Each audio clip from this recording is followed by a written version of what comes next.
Traci. Thank you so much for joining me today. I do mainly beauty, makeup, how to improve your makeup game, as you can say.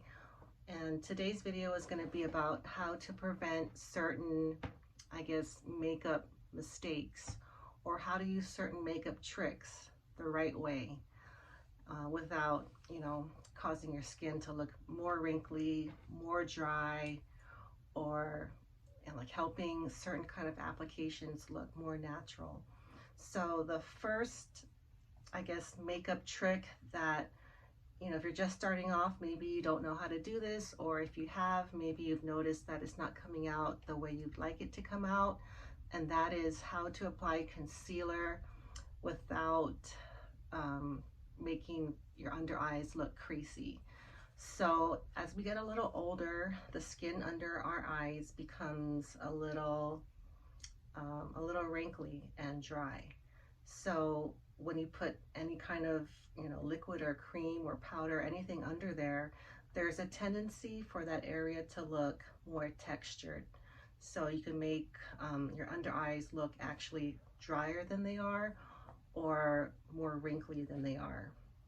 So you might want to ask, why would you put concealer under your eyes if you don't have anything to cover up? Well, one of the great things about doing that, it brightens up your face, and it kind of lifts this part of your face without looking like you're wearing a ton of makeup.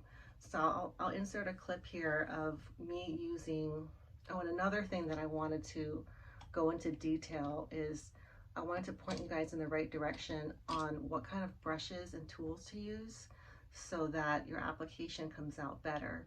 So something that it took me a long time to figure this out.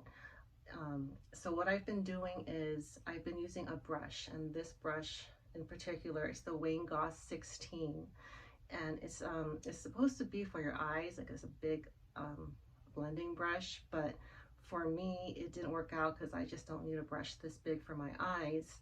So what I started to do was I used it for my concealer under my eyes. So before that I was using a sponge, and I always had creasing, and I would have to try to fix it. It would just turn out to be a mess. I would have to put on more product than I had to, and I was just trying to figure out, it took me a while to figure out that a brush was the way to go. So if you think about when a surface is not as smooth and there's little divots in it, if you put a sponge on that and you just kind of smash that surface, it's gonna crease. That's just kind of, the nature of it. But if you use a brush and press the product onto the skin and between lines or any kind of uneven texture, it doesn't make those lines. And you can use really any kind of brush that's kind of this shape. You can use something smaller or a little bigger.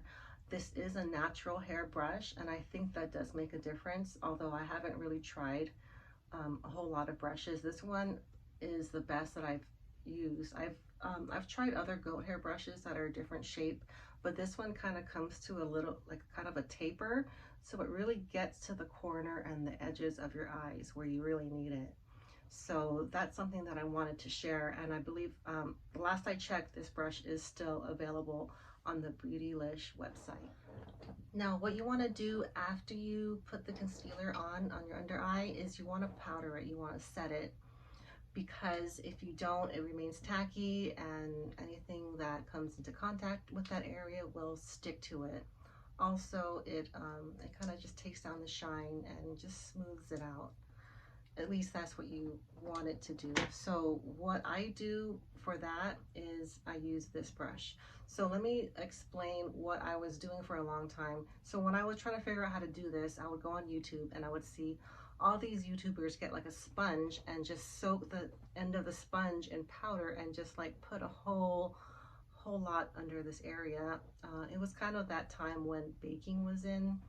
So, I tried that, and or I would get a brush and just like soak the tip of the brush in powder and just like pack it on under there.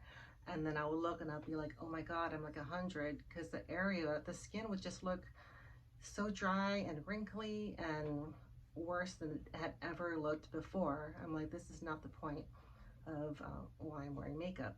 So with this brush, this is the Wayne Goss #2. This is a natural hair brush. It's a squirrel brush, so the bristles are very soft and very fine.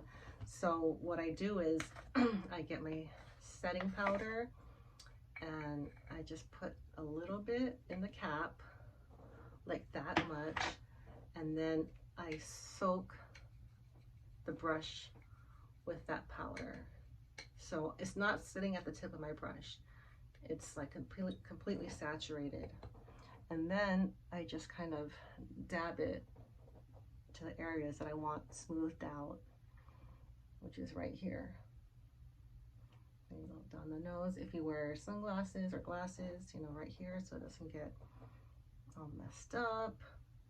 So that seems to do the trick. No crepey, wrinkly under eyes once I've started using this. Another option is the Wayne Goss airbrush. It's like this. So it's very similar, it's just that it's very narrow. I prefer this one because I feel like I can saturate more product up with this one. A lot of people do prefer this one because it's a little bit finer at the end, so they feel like it really gets the very edges.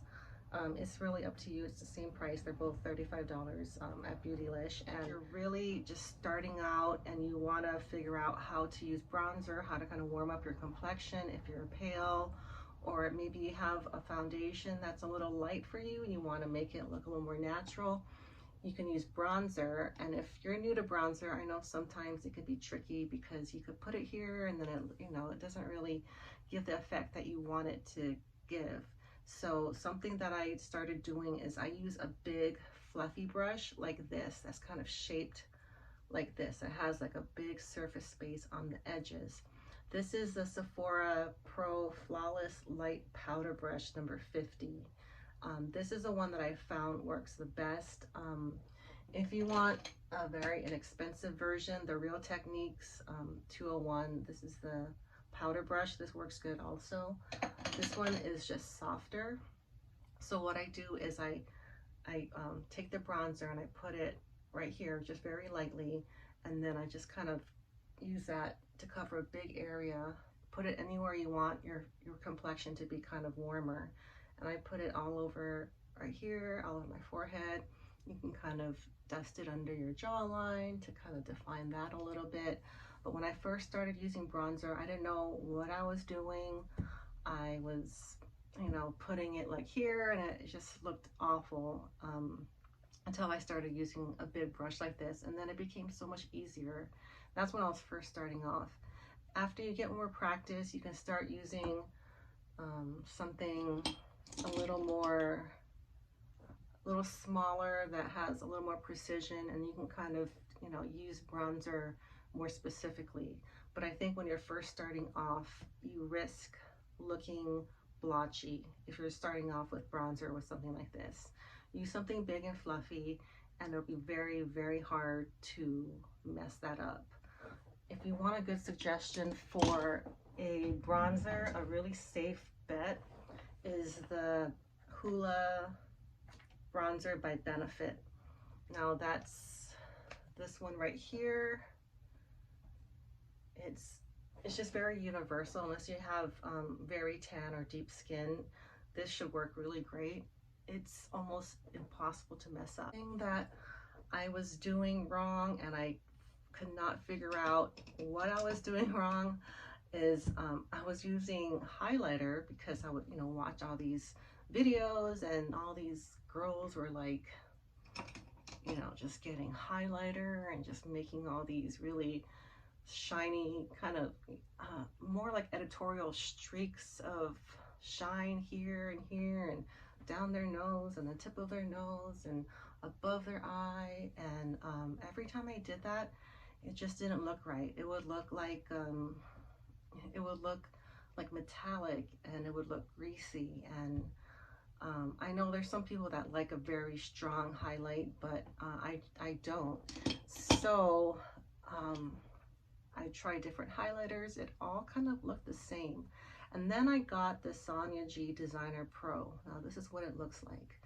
It's a small, I guess it's a cheek brush, but I use it for highlighter, and I think only highlighter is what I use this for. And it's dyed psycho goat hair, so it's very soft.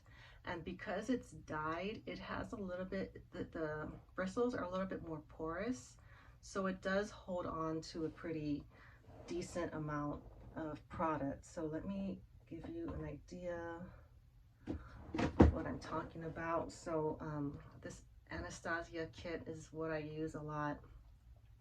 And you don't want to put a lot. Like if it's, this is a very, very strong highlighting palette. So if you put a big amount on your brush and you put it on like that, it will look streaky and it will look very shiny. So what you want to do is you get, so I kind of mix these two light ones together. I just lightly tap it like this. So you just have a little bit on your brush. I even kind of make sure that it's kind of, you know, like really in the bristles. It's not sitting at the top of your brush. And then you just lightly dust it on the high parts of your face. Like that. You can do a little bit down your nose. But just very lightly. You don't want to put, I mean, unless that's the look you're going for, you don't want to put a ton of this stuff on your face. Just very strategically.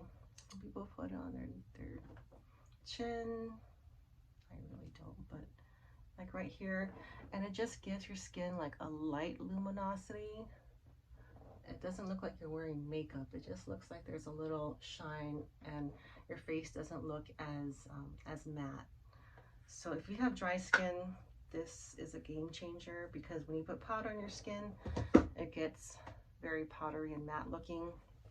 You want to kind of give your skin a little bit more luminosity when you're putting a bunch of powder on your face. So this is a game changer. This brush is amazing. It's still available on Beautylish. I believe it's $46, so it is an expensive brush. But with these brushes that I've been showing you guys, these right here, these are the natural hair brushes that I've been using. If you take care of them,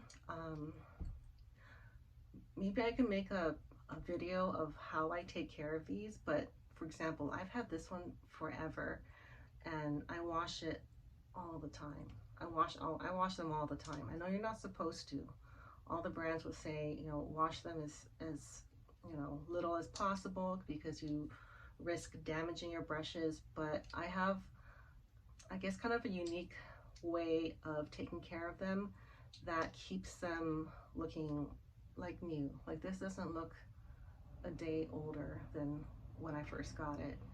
But there is a product that I use that it actually kind of improves the bristles of the brush. And same with these. This one is also pretty fragile because it's dyed, so you really want to take care of these brushes, and you want to make sure that they kind of stay in this shape. And that's a video for another time. But for right now, I just wanted to give you guys these tips in case you're starting out or you're doing these things and you're not very happy with the results. Then try these things. So that's it for today. If you like this content, please like and subscribe. And maybe coming up to, this is the end of September. So I'm hoping if this is in the future, these brushes are available. Oftentimes, like the Sonia G brushes, they won't be available if you wait. Sometimes they'll go out of stock and they don't come back, or they come back much later. Anyways, I didn't want to show you any that aren't available. So all of the brushes I showed you today are still available as of 2020, end of September. I think it's the 28th today. So anyways, thank you so much for watching, and I'll see you all next time. Bye.